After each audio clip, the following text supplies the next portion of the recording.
اللہ تعالیٰ فرماتے ہیں انسان جلد باز ہے. اذا مسہ الشر جزوعا، جب اس کو کوئی مصیبت پہنچتی ہے تو جزا فضا شروع کر دیتا ہے، صبر سے کام نہیں لیتا. وَإِذَا مَسَّهُ الْخَيْرُ مَنُوعًا، اور جب اس کو کوئی پیسہ میسا ملتا ہے، دولت آتی ہے اس کے پاس، تو کنجوس بن جاتا ہے، اس پہ سانپ بن کے بیٹھ جاتا ہے. کئی ہفتوں سے اسی آیت پر درس چل رہا ہے کہ جلد بازی کا مطلب کیا ہے. جلد بازی کا مطلب یہ ہے، اس پر میں نے کئی دفعہ بیان کیا نا پورا، کہ ہمارے سارے فیصلے اکثر جلد بازی میں ہوتے ہیں. نبی صلی اللہ علیہ وسلم کو دو صفات بہت پسند تھیں، الحلم برداشت، اور سوچ سمجھ کے فیصلے کرنا. طلاقیں جلد بازی میں ہوتی ہیں، مار دھاڑ جلد بازی میں، بہت سارے کام ہمارے جلد بازی میں ہو. کسی کے بارے میں رائے جلدی قائم کر لیتے ہیں، کسی کو اچھا کہنے میں بہت جلدی کرتے ہیں، کسی کو برا کہنے میں بھی بہت جلدی کرتے ہیں.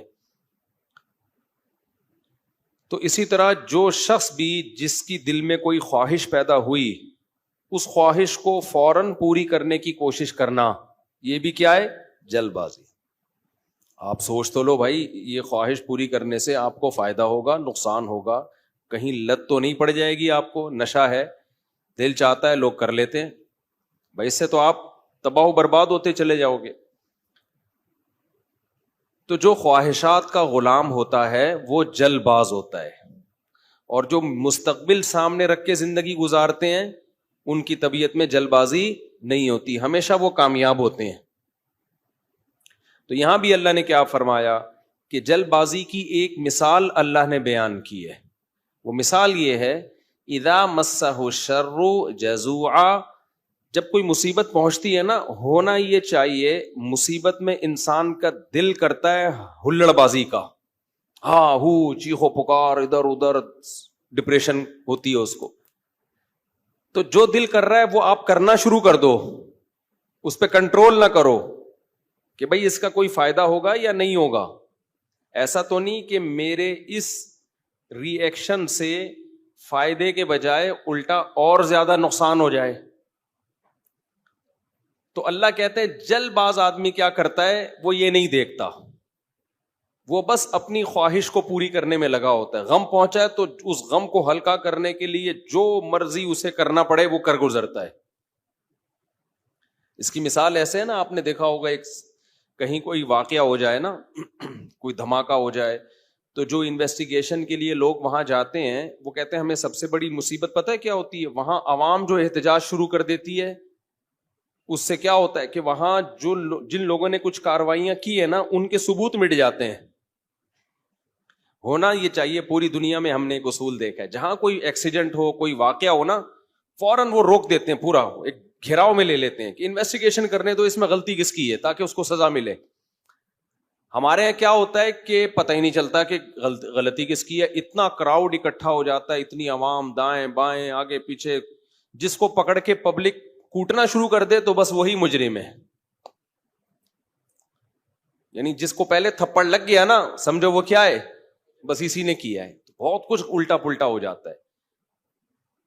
تو وجہ کیا ہے بھائی؟ اپنے احتجاج فوراً کر لینا کسی بھی چیز پہ، سوچے سمجھے بغیر الزام ڈال دینا کسی کے اوپر. کئی سال پرانی بات ہے، کیس ہمارے سامنے آیا کہ ایک لڑکی کے نمبر پہ کہیں کوئی مس کال آ گئی. یہ گاؤں میں واقعہ ہوا تھا. اب غیرت مند بھائی تھا، اس نے دیکھا یہ کون ہے، دیکھا کسی لڑکے کا فون ہے، پہلے سے اس لڑکی کے بارے میں کسی نے اس کا دماغ، بہن کے بارے میں دماغ بھرا ہوا تھا، ہوتے اس نے کیا کیا، اس کو گولی مار دی. اب بہت پرانا قصہ ہے تو ابھی مجھے تھوڑے سے اس کے آثار باقی رہ گئے دماغ میں، پورا قصہ مجھے یاد نہیں ہے. بعد میں انکوائری کی پتہ چلا کہ جی یہ لڑکی بالکل بھی انوالو نہیں تھی، جس بندے نے کی ہے وہ گڑبڑ کرنے کی کوشش کر رہا تھا. تو اب کیا ہوا ہے کہ اچھی اس کو پتا چلا کہ یار میری بے گناہ بہن کو میں نے مار دیا، ٹینشن میں اتنا گیا ہے کہ اپنے آپ کو بھی مار دیا. پہلے ایک جرم کیا، ٹینشن سے انکوائری پوری کی نہیں ہے، بھائی پہلے غور تو کر لو, تجزیہ کر لو, کوئی بھاگی تو نہیں جا رہی, دیکھ لو, اور اگر مس کال آئی بھی ہے, کوئی آپس کا ریلیشن بھی ہے, تو اس کا یہ مطلب تو نہیں ہے نا کہ گولی سے ہی اڑا دو. اس کی اسباب پہ غور کرو, اس کی وجوہات پہ غور کرو. پہلے جلد بازی میں ایک کام کیا, ایک بے گناہ کو قتل کیا, اب جلد بازی میں ایک اور گناہ کر لیا, اپنے آپ کو بھی مار دیا.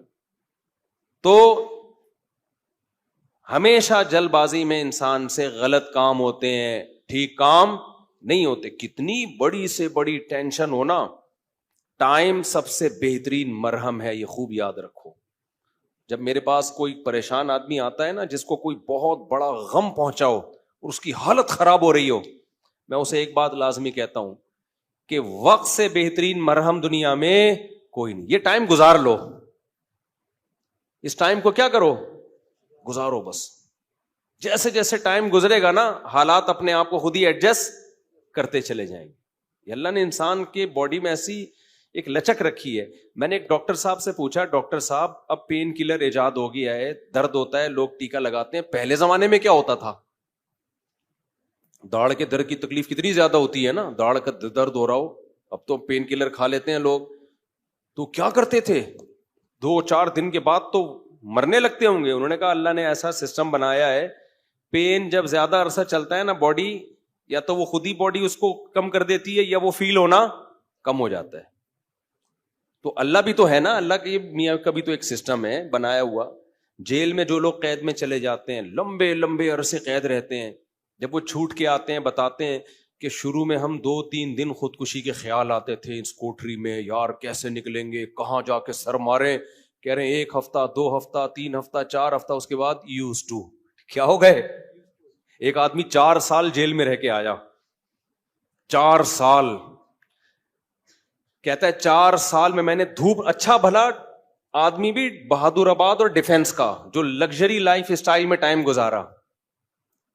میں نام نہیں بتاؤں گا, بدنام ہو جائے گا بیچارہ, ایسا نہ ہو مزید کوئی رشتہ ہی نہ دے اس کو. مدیز اس لیے کہ شادی شدہ ہے.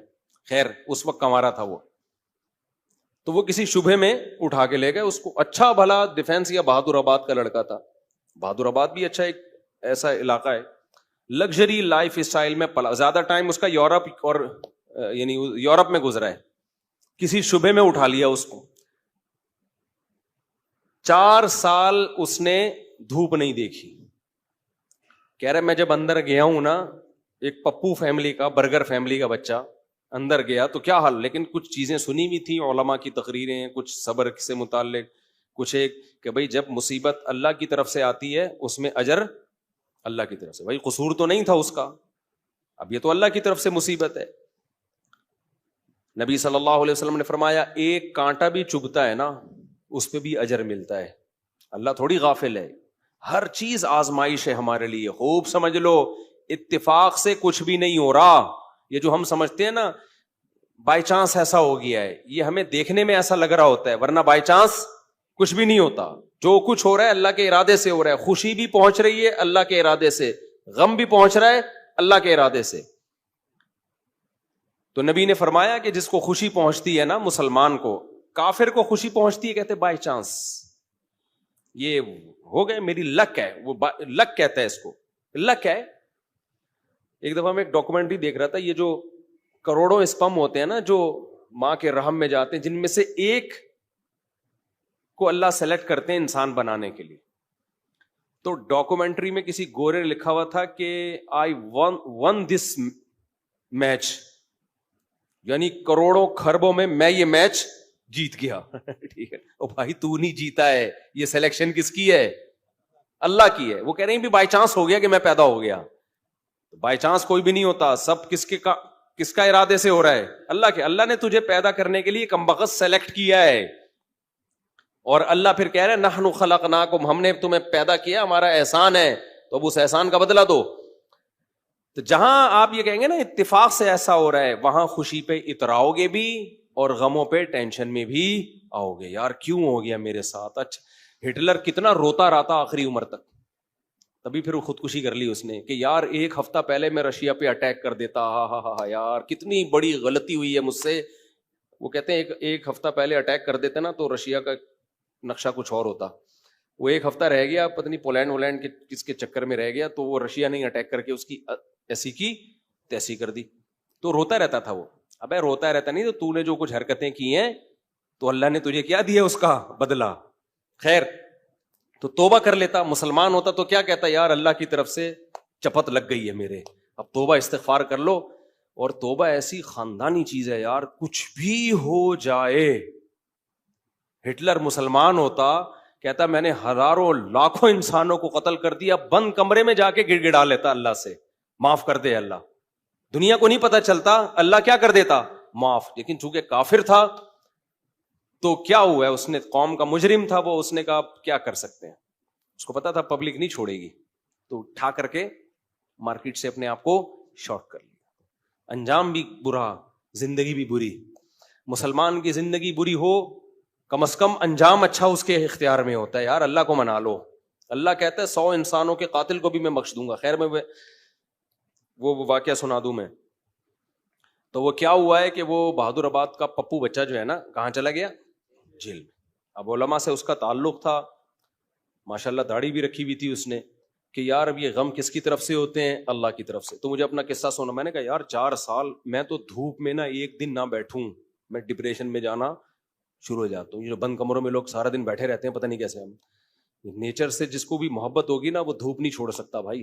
بکریاں مرغی انڈے نہیں چھوڑ سکتا, دھوپ نہیں چھوڑ سکتا. وہ بکریاں مرغی تو چلو زیادہ ہو گیا, لیکن دھوپ نہیں چھوڑ سکتا وہ. تو میں نے کہا 4 سال آپ کیسے بند کمرے میں رہے ہیں, اور بھی قیدی تھے. کہہ رہے میں 2-3 دن تو ٹینشن میں رہا. پھر میں نے کہا اچھا یہ بھی نہیں پتا کہ نکلیں گے کبھی یہاں سے. یہ پتا ہو نا, آدمی کہتا ہے چلو 4 سال میں دن گننا شروع کر دو. یہ بھی نہیں پتا نکلیں گے ہی بھی نہیں نکلیں گے. کہہ رہے میں نے کہا جو ہونا تھا وہ تو ہو گیا, اب ہم تو جیل کی دیوار توڑ کے بھاگ نہیں سکتے. تو کہہ رہے میں نے کیا کیا, پھر وہاں پر میں نے اٹھک بیٹھک اور ایکسرسائز شروع کر دی کہ بھائی ٹائم کیا کرو, پاس کرو. ٹھیک ہے.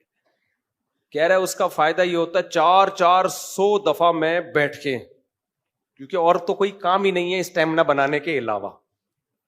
اسٹیمنا بنانے کے علاوہ کوئی کام ہے ہی نہیں. اچھا ہے بڑا پاورفل ماشاءاللہ, آپ کبھی ملو تو آپ دیکھو بہت زیادہ ساری طاقت جیل میں بنائی ہے اس نے. کہہ رہا ہے میں بیٹھ کے لگاتا تھا ان 4 پھر ڈپس لگاتا تھا, پتہ نہیں کتنے ڈپس لگا لیتا تھا, ایکسرسائز کرتا تھا. کہہ رہا ہے اس کا فائدہ یہ ہوتا تھا, اتنا تھک جاتا تھا کہ مجھے نیند خاندانی آتی تھی. ظاہر ہے نیند تو 20 بیماری کا علاج ہے. ڈپریشن ختم کرنے کا سب سے بہترین ذریعہ ہی گہری نیند ہے.